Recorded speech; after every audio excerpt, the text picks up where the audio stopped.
वो अल्लाह यक्ता है, अकेला है। वन्ने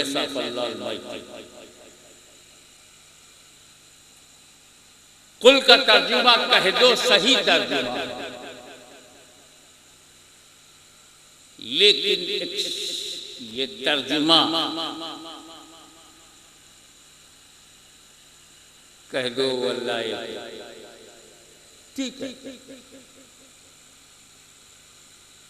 लेकिन बात अल्लाह की है और वो नबी से कह रहा है। नबी उसको एक बार कहने वाले नहीं है। वो अल्लाह एक है, एक ही बार कह के चुप नहीं होंगे। अल्लाह चाहता भी नहीं कि मुझको एक ही बार कहो। कह दो तर्जुमा गलत नहीं है, मगर रब की मंशा क्या है? तुम मेरे महबूब हो, मैं यक्ता हूं, मैं खुदा हूं। एक बार नहीं, तुम कहते रहो। वो अल्लाह एक है, तुम कहते रहो। कह दो में एक बार का कहना होता है और कहते रहो, बार बार कहते रहो। तुम महबूब हो, तुम्हारे होंठ भी महबूब हैं। तुम बोलोगे तो महबूब बोलेगा और मुहिब सुनेगा। तुम कहते रहो।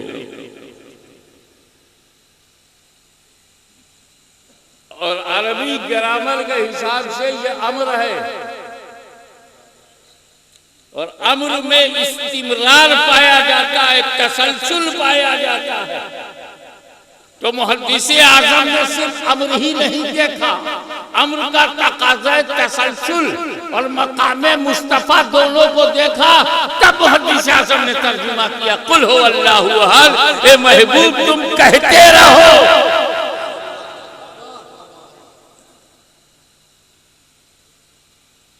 वो अल्लाह एक है, उस एक की शान ये है कि वो समद है। उसकी शान ये है वो बेपरवाह है, बेनियाज है, किसी की जरूरत नहीं, जरूरत से पाक है। अल्लाह समद जरूरत से पाक है। खाना जरूरी है, वो पाक है। पानी पीना जरूरी है, अल्लाह पीने से पाक है। सोना जरूरी है, अल्लाह स्लीपिंग से पाक है। माँ बाप बनना जरूरी है, अल्लाह माँ बाप बनने से पाक है। औलाद होना जरूरी है, अल्लाह औलाद से पाक है। सांस लेना जरूरी है, अल्लाह इससे पाक है। इलाज भी जरूरी है, उससे भी वो पाक है। तो समझ वो है, सारी जरूरतें जिसके आगे झुक जाए, मगर वो कहीं ना झुके। बन गया बेनियाज तो हो गया बेनियाज। तो मेरा रब बना हुआ बेनियाज नहीं, हकीकतन बेनियाज है।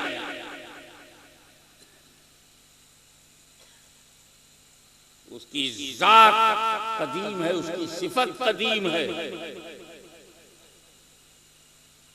लम यलिद वलम यूलद,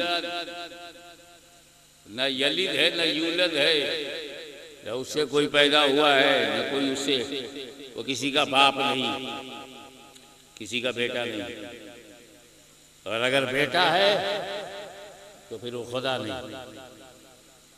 अगर माँ बाप है तो वो खुदा नहीं। जिसकी पूजा करते हो कम से कम उन्हें तो अब्बा अम्मा मत कहो, उन्हें बेटा ना कहो, बेटी ना कहो। वलम यकुल लहू कुफुवन अहद, और कोई नहीं उसका कुफू, कोई नहीं उसका बराबर, कोई नहीं है उसका शरीक, कोई नहीं है उसके जैसा।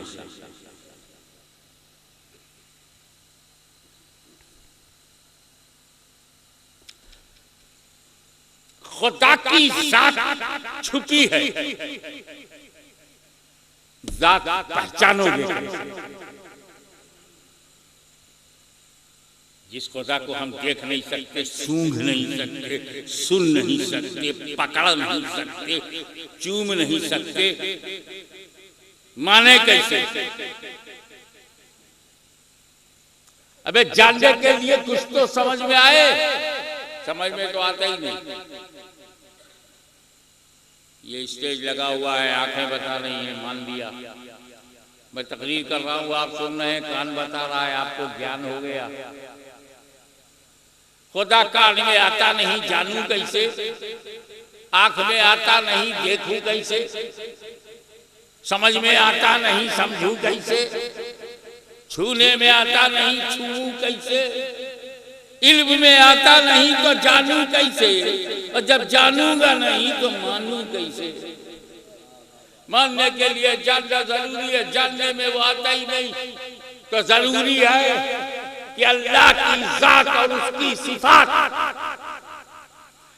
तो हिडन है, जात छुपी है, सिफात छुपी है, तो जरूरत है खुदा को मनवाने के लिए कोई जात का मजहर आए, जात का मजहर आए जो खुदा की जात को पहचानवा दे, और कुछ सिफात के मजहर आए जो उसकी सिफात को पहचानवा दे। जब खुदा ने जात को पहचानना चाहा तो मुस्तफा को मक्के में पैदा किया, और सिफात को समझाना चाहा तो हुसैन को करबला में रवाना किया। नारे तकबीर, नारे रिसालत, अज़मत इमाम हुसैन, हुजूर गाज़ी मिल्लत, जश्न शहीद आज़म, नारे तकबीर। मेरा नबी मजहरे जाते रब्बानी, गाढ़ा लफ्ज है मगर याद कर लेना मेरे बच्चों। मेरा नबी मजहरे जाते रब्बानी, मेरा हुसैन मजहरे सिफाते रब्बानी। मैं आपको एक बात